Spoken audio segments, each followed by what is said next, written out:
আমি তোমার ঠোঁটে কিস করব। কথাটা শুনে আমি রীতিমতো চেয়ারে বসে থেকে থতমত খেয়ে পড়ে যাই। কথাটা আমার এখনো হজম হয়নি।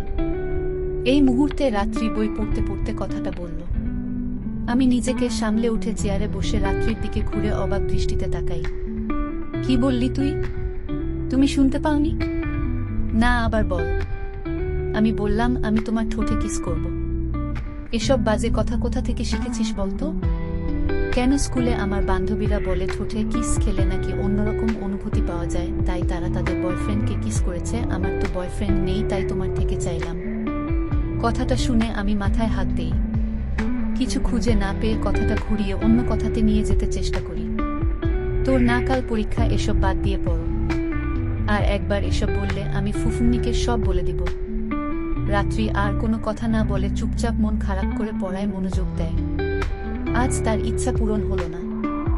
আমিও নিজের কাজে মন দেই। পরিচয়টা দিয়ে দিই, আমি সোহান। অনার্স প্রথম বর্ষে পড়ি, বাবা মায়ের একমাত্র আদরের ছেলে। আর যার সাথে কথা বলছিলাম সে রাত্রি আমার ফুফাতো বোন।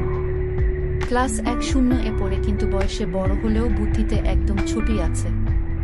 যা দিয়ে গল্পে ফেরা যাক।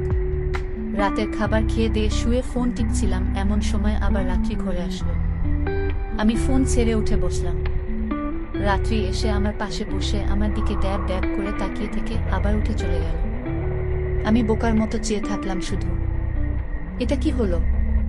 নিজেই নিজেকে প্রশ্ন করলাম, কিন্তু কোনো উত্তর পেলাম না। আর মাথা না ঘামিয়ে চুপচাপ শুয়ে ঘুমিয়ে পড়লাম। সকালে ঘুম থেকে উঠে খেয়ে দিয়ে রাত্রিকে তার স্কুলে নামিয়ে দিয়ে আমি কলেজে চলে গেলাম। রাত্রি ক্লাসে ঢুকতেই নীলা ওর দিকে আসে। কিরে, একা এলি? না, ভাইয়া দিয়ে গিয়েছে। জানিস আজ ও আমার বয়ফ্রেন্ডকে কিস করেছি। কেমনে করলি? সবাই যেভাবে করে। আমি তো পারি না। একটা বয়ফ্রেন্ড জোগাড় কর, তাইলেই পারবি। ধুর, ওসব প্রেম আমি করতে পারবো না। তাহলে কি করবি? ভাইয়াকে কিস করব। সোহান, ভাইয়াকে কিস করবি? হ্যাঁ। উনি যা রাগী মানুষ, সাবধানে থাকিস। প্রচুর ভয় করে আমার, কিন্তু আমি কিস করেই ছাড়বো, দেখিস তোকে এসে বলবো। আচ্ছা বলিস। অন্যদিকে ক্যাম্পাসে বসে রনির সাথে আড্ডা দিচ্ছি, এমন সময় রাহা এসে আমার পাশে বসে নেকা কান্না জুড়ে দিল। আমি আর রনি অবাক হয়ে রাহাকে থামালাম। কিরে, কান্না কর স্কিল্লায়? আমার 3-7 নাম্বার বয়ফ্রেন্ড আমারে ছ্যাঁকা দিয়ে চলে গেছে। রাহার কথা শুনে বেচারা রনি তো জ্ঞান হারিয়ে বসে আছে। মাঝখানে আমি এখন কাকে সামলাবো? কোনো মতে রাহাকে শান্ত করিয়ে একটু পানি এনে রনির মুখে মারতেই রনি লাফিয়ে উঠে একটু আশেপাশে তাকিয়ে রাহার পা ধরে সালাম করে নেয়। কুত্তা, আমারে সালাম কেন করলি? আমারে মাফ কইরা দে মা, আমি তোরে চিনবার পারি নাই। কেন? তুই যত নাম্বার বয়ফ্রেন্ড বানাইছস আমি অত নাম্বার অঙ্কেও পাই নাই। তবে রে দাঁড়া তুই। রনিরে তাড়া করলো রাহা। আমি চুপচাপ বসে হাসছি। এমন সময় রনি ঘুরে ফিরে আমার দিকে দৌড়ে আসে, পিছে রাহাও থাকে। রাহা দৌড়াতে দৌড়াতে আমার কাছে আসতেই হোঁচট খেয়ে আমার গায়ের উপর পড়ে যায়। রাহা আমার চোখের দিকে তাকিয়ে আছে, আমিও রাহার দিকে তাকিয়ে আছি। রাহাও অপলক দৃষ্টিতে আমার দিকে তাকিয়ে আছে। এমন সময় রনি সাইড থেকে একটু গলা ছেড়ে কাশি দিতেই দুজন ঠিক হয়ে উঠে বসি। রাহা তো রনিকে গালি দিতে দিতে চলে যায়। আমি ক্লাসের দিকে যেতে থাকি রনির রাতে। মাম্মা ভালোই তো। কি?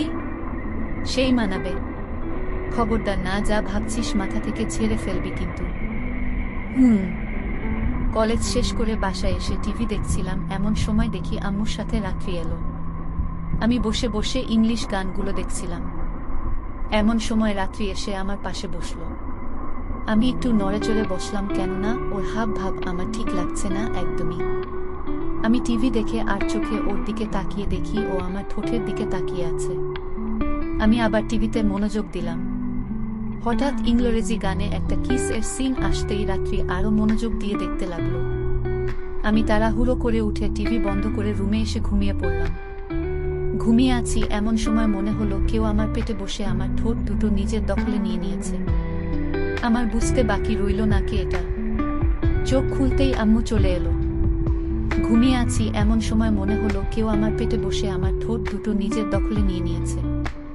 আমার বুঝতে বাকি রইল না কি এটা। চোখ খুলতেই আম্মু চলে এলো। ভাগ্যিস আম্মু আসার একটু আগে রাত্রি আমায় ছেড়ে দেয়, নয়তো অবস্থা খারাপ হয়ে যেত। কিরে তোর ঘুম হয়নি কেন? কি হয়েছে? এক জায়গায় যেতে হবে তো। আমি যাব না।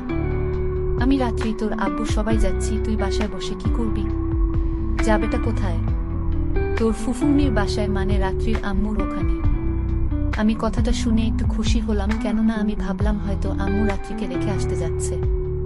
কেননা আজকে যা করছে, ভবিষ্যতে কি করবে উপর আলাই ভালো জানে। এর চেয়ে ভালো রেখে আসুক, তবে মন খারাপ হবে, কেননা পিচ্চিটা একদমই পিচ্চি, আমার অনেক খোঁজ নেয়। তাই খুশি হয়েও আবার মন খারাপ করে ফেললাম। কি রে, এই হাসছিস? এই মন খারাপ করলে কি ভাবছিস বলতো? আমরা কেন যাচ্ছি আম্মু ওখানে? মন খারাপ করে? তোর ফুফা দেশের বাহির থেকে আজ আসছে, তাই। রাত্রিও চলে যাবে, আরো মন খারাপ করে? না, ও যাবে না। থ্যাংক ইউ আম্মু।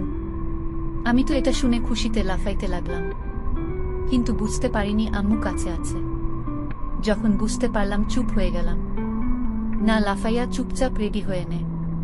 ঠিক আছে। আম্মু আর রাত্রি চলে গেল।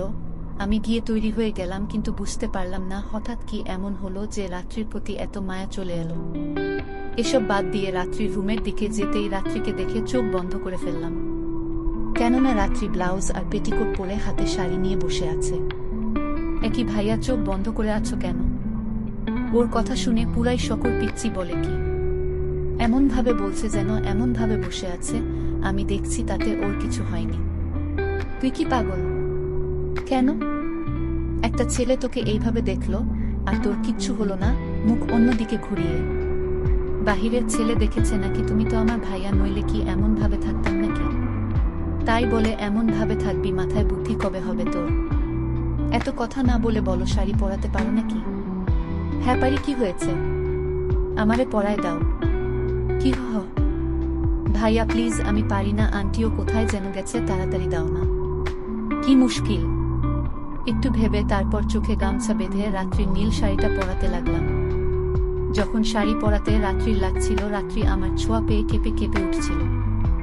অনেক কষ্টে চোখে না দেখে শাড়ি পরিয়ে দিলাম। রাত্রি খুশি হয়ে আমার গালে একটা চুমু দিল, মিষ্টি ভাইয়া বলে। আমি বের হয়ে গেলাম। সবাই বের হব এমন সময় রাত্রি আসলো। আমি তাকিয়ে একদম হা হয়ে আছি, একদম পিচ্চি পরীর মতো লাগছে। ডাগর ডাগর চোখে, গাঢ় কাজল ঠোঁটে, হালকা লাল লিপস্টিক, কানে ঝুমকো, হাতে কাচের চুড়ি, নীল শাড়ি, সব মিলিয়ে সত্যি অপরূপ লাগছিল। নিজেকে ঠিক করে চললাম ফুফুন্নির বাসায়। সেখান থেকে বেরিয়ে পরের দিন সেখান থেকেই কলেজে গেলাম, কেননা সবাই সেখানেই। ক্যাম্পাসে যেতেই দেখি রাহা বসে আছে একা। কিরে ছ্যাঁকাখোর, একা বসে কি করিস? বিড়ি আছে? তোর কি মনে হয় আমি বিড়িখোর? তো তোর কি মনে হয় আমি ছ্যাঁকাখোর? শালি কথা ধরিস কেন এত? তোর কি কর্ম? আচ্ছা বাদ দে, রনি কই? হেতে নাকি আজ আসতে পারবো না?